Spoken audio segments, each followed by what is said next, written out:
Hello ವೀಕ್ಷಕರೇ, ನಮಸ್ಕಾರ. Welcome back to my channel. ನಾವೆಲ್ಲಾದರೂ ಮದುವೆಗೆ, ಹೋಟೆಲ್ಗಳಿಗೆ ಎಲ್ಲಾದರೂ ಹೋದಾಗ ಅಲ್ಲಿ ರೈಸ್ ಬಾತ್ ಅಥವಾ ಪಲಾವ್ ತಿಂದಾಗ ನಾವು ಅಂದ್ಕೋತೀವಲ್ವ, ಅಯ್ಯೋ ನೋಡಿ ಎಷ್ಟು ಚೆನ್ನಾಗಿದೆ ಅಲ್ವಾ ಟೇಸ್ಟು, ಈ ಥರ ಮನೇಲಿ ಮಾಡೋದು ಹೇಗೆ ಅಂತ. ಬನ್ನಿ ಹಾಗಾದರೆ ಮನೇಲಿ ಮಾಡೋದು ಹೇಗೆ ಅಂತ ತೋರಿಸ್ಕೊಡ್ತೀನಿ. ಮೊದಲನೇದಾಗಿ ಇಲ್ಲಿ ನಾನು ಮಿಕ್ಸಿ ಜಾರ್ಗೆ ನಮಗೆ ಅಗತ್ಯಕ್ಕೆ ತಕ್ಕಷ್ಟು ಇಲ್ಲಿ ನಾನು ಹಸಿಮೆಣಸಿನ್ಕಾಯಿನ ಸೇರಿಸ್ಕೊಂಡಿದ್ದೀನಿ. ನಂತರ ನಾನು ಈರುಳ್ಳಿ, ಶುಂಠಿ ಹಾಗೂ ಬೆಳ್ಳುಳ್ಳಿನ ಸೇರಿಸ್ಕೊಂಡಿದ್ದೀನಿ. ನಂತರ ಒಂದು ಚಿಕ್ಕ ಬೌಲಷ್ಟು ತೆಂಗಿನಕಾಯಿ ತುರಿನ ಸೇರಿಸ್ಕೊಂಡಿದ್ದೀನಿ. ಹಾಗೆ ಜೀರಿಗೆ, ಏಲಕ್ಕಿ, ಚಕ್ಕೆ, ಎರಡೇ ಲವಂಗ ಹಾಗೆ ಕಲ್ಲುವನ್ನು ನಂತರ ಇದಕ್ಕೆ ನಾನು ಒಂದು ಇಡಿಯಷ್ಟು ಕರಿಬೇವನ್ನ ಸೇರಿಸ್ಕೊತಿದ್ದೀನಿ. ಇದು ಹಾಕೋದ್ರಿಂದಲೇ ನಮಗೆ ಆ ಟೇಸ್ಟು ಬರೋದು ತುಂಬಾ ಟೇಸ್ಟಿಯಾಗಿರುತ್ತೆ. ನಂತರ ಇದಕ್ಕೆ ನಾನು ಕೊತ್ತಂಬರಿ ಸೊಪ್ಪನ್ನ ಸೇರಿಸ್ಕೊಂಡಿದ್ದೀನಿ. ಹಾಗೆ ಇಲ್ಲಿ 1 ಸ್ಪೂನಷ್ಟು ಧನಿಯಾ ಪೌಡ್ರನ್ನ ಸೇರಿಸ್ಕೊಂಡಿದ್ದೀನಿ. ಇದೆಲ್ಲನೂ ಕೂಡ ನಾವು ಈ ರೀತಿ ಗ್ರೈಂಡ್ ಮಾಡ್ಕೋಬೇಕು. ಗ್ರೈಂಡ್ನ ನಾವು ಮೀಡಿಯಮ್ ಆಗಿ ಮಾಡ್ಕೋಬೇಕು. ನಂತರ ನಾನು ಒಂದು ಕುಕ್ಕರ್ಗೆ ಆಯಿಲ್ ಹಾಕ್ಬಿಟ್ಟು ಅದು ಬಿಸಿ ಆದ ನಂತರ ಸಾಸಿವೆ ಹಾಗೂ ಜೀರಿಗೆ ಹಾಕ್ಕೊಂಡಿದ್ದೀನಿ.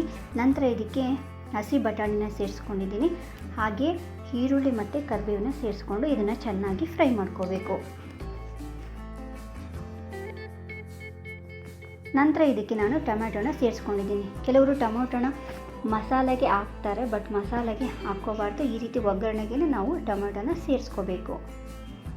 ನಂತರ ನಾನು ಇದಕ್ಕೆ ಕಟ್ ಮಾಡ್ಕೊಂಡಿರೋಂತಹ ಬೀನ್ಸ್ನ, ಹಾಗೆ ಕ್ಯಾರೆಟ್, ಹಾಗೆ ಆಲೂಗಡ್ಡೆ, ಹಾಗೆ ಬದನೆಕಾಯಿನ ಸೇರಿಸ್ಕೊಂಡಿದ್ದೀನಿ. ಇಷ್ಟೇ ತರಕಾರಿ ಸಾಕು. ನಿಮ್ಗೆ ಇನ್ನೂ ತರಕಾರಿಗಳು ಬೇಕು ಅಂದರೂ ಕೂಡ ಸೇರಿಸ್ಕೋಬಹುದು. ಇದೆಲ್ಲನೂ ಕೂಡ ಈ ರೀತಿ ಚೆನ್ನಾಗಿ ನಾವು ಮಿಕ್ಸ್ ಮಾಡಬೇಕು. ಎಣ್ಣೆಯಲ್ಲಿ ಇದು ಫ್ರೈ ಆಗಬೇಕು. ಈ ರೀತಿ ಅರ್ಧ ಫ್ರೈ ಆದಮೇಲೆ ಇದಕ್ಕೆ ನಾವು ಮಸಾಲ ರುಬ್ಕೊಂಡಿರ್ತೀವಲ್ವ, ಆ ಮಸಾಲಾನ ಇದಕ್ಕೆ ಸೇರಿಸ್ಬಿಟ್ಟು ಈ ಮಸಾಲ ಹಸಿ ವಾಸನೆ ಹೋಗೋವರೆಗೂ ನಾವು ಚೆನ್ನಾಗಿ ಫ್ರೈ ಮಾಡ್ಕೋಬೇಕು. ನೋಡಿ, ಈಗ ಆಲ್ಮೋಸ್ಟ್ ಚೆನ್ನಾಗಿ ಫ್ರೈ ಈ ಒಂದು ರೆಸಿಪಿ ಅಥವಾ ರೈಸ್ ಬಾತ್ ತುಂಬಾ ಟೇಸ್ಟಿಯಾಗಿರುತ್ತೆ.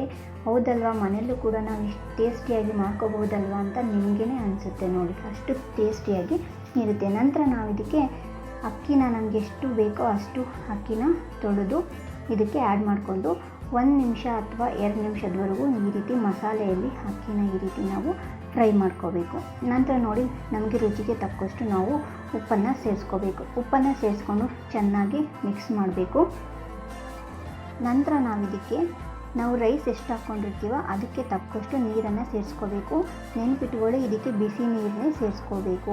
ಸಾರಿ, ಇಲ್ಲಿ ನಾನು ನೀರು ಹಾಕಿರೋಂತಹ ವಿಡಿಯೋ ಮಿಸ್ ಆಗಿದೆ. ಬಿಸಿ ನೀರೇ ಸೇರಿಸ್ಕೋಬೇಕು. ಯಾಕಪ್ಪ ಅಂದರೆ ನಾವು ಮಸಾಲನ ತುಂಬ ಹೊತ್ತು ಬೇಯಿಸಿ ಕುದಿಸಿದಾಗ ನಾವು ಮಸಾಲದ ಒಂದು ಫ್ಲೇವರು, ಅದರ ಒಂದು ಸುವಾಸನೆ ಎಲ್ಲನೂ ಹೋಗಿರುತ್ತೆ. ನಮಗೇನು ಘಮ ಪರಿಮಳ ಏನೂ ಬರಲ್ಲ, ರುಚಿ ಕೂಡ ಚೆನ್ನಾಗಿರಲ್ಲ. ಆದ ಕಾರಣ ನಾವು ಬಿಸಿ ನೀರನ್ನೇ ಇದಕ್ಕೆ ಸೇರಿಸ್ಕೋಬೇಕು. ಇದೇ ಒಂದು ಟಿಪ್ಸ್ ಅಂತಲೇ ಹೇಳಬಹುದು. ಕೆಲವರು ಅಕ್ಕಿ ಹಾಕ್ಬಿಟ್ಟು ನೀರು ಹಾಕ್ಬಿಟ್ಟು 2 ವಿಷಲ್ ಕೂಗಿಸ್ಬಿಟ್ಟು ಹಾಗೆ ಕುಕ್ಕರ್ನ ಓಪನ್ ಮಾಡಿ ನೋಡಿದಾಗ ಮೇಲೆ ಎಲ್ಲ ಮಸಾಲ ಮತ್ತು ತರಕಾರಿ ಮಾತ್ರನೇ ಇರುತ್ತೆ. ಸೊ ಆ ರೀತಿ ಆಗೋದು ಅವಾಯ್ಡ್ ಆಗುತ್ತೆ. ಈ ರೀತಿ ಕುದಿಬೇಕಾದ್ರೆ ಕುಕ್ಕರ್ ಲಿಡ್ನ ಕ್ಲೋಸ್ ಮಾಡಿ ವಿಷಲನ್ನು ಆದಮೇಲೆ ನಾವು ಓಪನ್ ಮಾಡಬೇಕು. ಈಗ ವಿಷಲ್ ಬಂದಿದೆ, 1 ವಿಷಲ್ ಮಾತ್ರನೇ ಕೂಗಿಸ್ಕೋಬೇಕು. ನೆನಪಲ್ಲಿ ಇಟ್ಕೊಳ್ಳಿ, ಓನ್ಲಿ 1 ವಿಷಲ್. ನಂತರ ನೋಡಿ, 1 ವಿಷಲ್ ಆಗಿದ ನಂತರ ಈ ರೀತಿ ಆಗಿದೆ ನಮ್ಮದು ರೈಸ್ ಬಾತ್. ತುಂಬಾ ಟೇಸ್ಟಿಯಾಗಿರುತ್ತೆ. ಖಂಡಿತ ಈ ರೆಸಿಪಿ ಫೇಲ್ ಆಗೋದಕ್ಕೆ ಚಾನ್ಸೇ ಇಲ್ಲ. ಮನೆಯವರೆಲ್ಲರೂ ಕೂಡ ತುಂಬಾ ಲೈಕ್ ಮಾಡ್ತಾರೆ. ನೀವಿನ್ನೂ ನನ್ನ ಚಾನಲ್ನ ಸಬ್ಸ್ಕ್ರೈಬ್ ಆಗಿಲ್ಲ ಅಂದರೆ ಪ್ಲೀಸ್ ಸಬ್ಸ್ಕ್ರೈಬ್ ಮಾಡ್ಕೊಳ್ಳಿ. ಹಾಗೆ ಲೈಕ್ ಮಾಡಿ, ಶೇರ್ ಮಾಡಿ. Thanks for watching.